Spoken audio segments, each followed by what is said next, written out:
James and the Giant Peach, Chapter 30.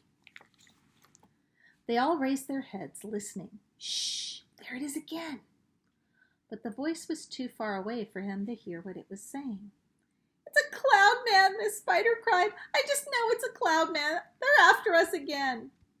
It came from above, the earthworm said, and automatically everyone looked upward. Everyone except the centipede, who couldn't move. Ouch, they said. Help, mercy, we're going to catch it this time. For what they saw now, swirling and twisting directly over their heads, was an immense black cloud. A terrible, dangerous, thundery-looking thing that began to rumble and roar even as they were staring at it.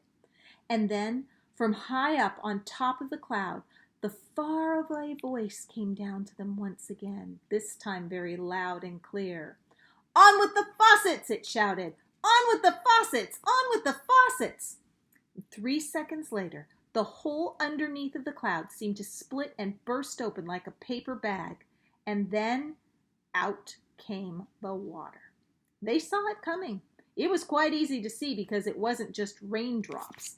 It wasn't raindrops at all. It was a great solid mass of water that might have been a lake or a whole ocean dropping out of the sky on top of them. And down it came, down and down and down and down, crashing first onto the seagulls and then onto the peach itself, while the poor travelers shrieked with fear and groped around frantically for something to catch hold of. The peach stem, the silk strings, anything they could find, and all the time the water kept pouring and roaring down upon them, bouncing and smashing, sloshing and slashing, swashing and swirling, surging and whirling, gurgling and gushing, rushing and rushing. It was like being pinned down underneath the biggest waterfall in the world and not being able to get out. They couldn't speak. They couldn't see. They couldn't breathe. And James Henry Trotter, holding on madly to one of the silk strings above the peach stem, told himself that this must surely be the end of everything at last. But then, just as suddenly as it had started, the deluge stopped. They were out of it, and it was over. The wonderful seagulls had flown right through it and come out safely on the other side. Once again, the giant peach was sailing peacefully through the mysterious moonlit sky. I am drowned, gasped the old green grasshopper, spitting out water by the pint.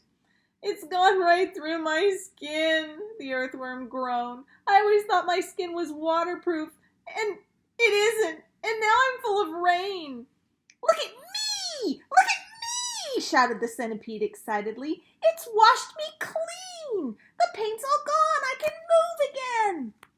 That's the worst news I've heard in a long time, the earthworm said.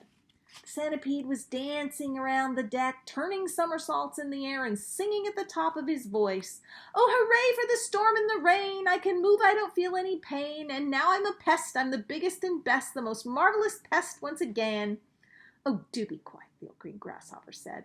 Look at me! Cried the centipede. Look at me! I am freed, not a scratch or a bruise nor a bleed. To his grave this fine gent they all thought they had sent. I very near went, oh, I very near went, but they sent quite the wrong centipede.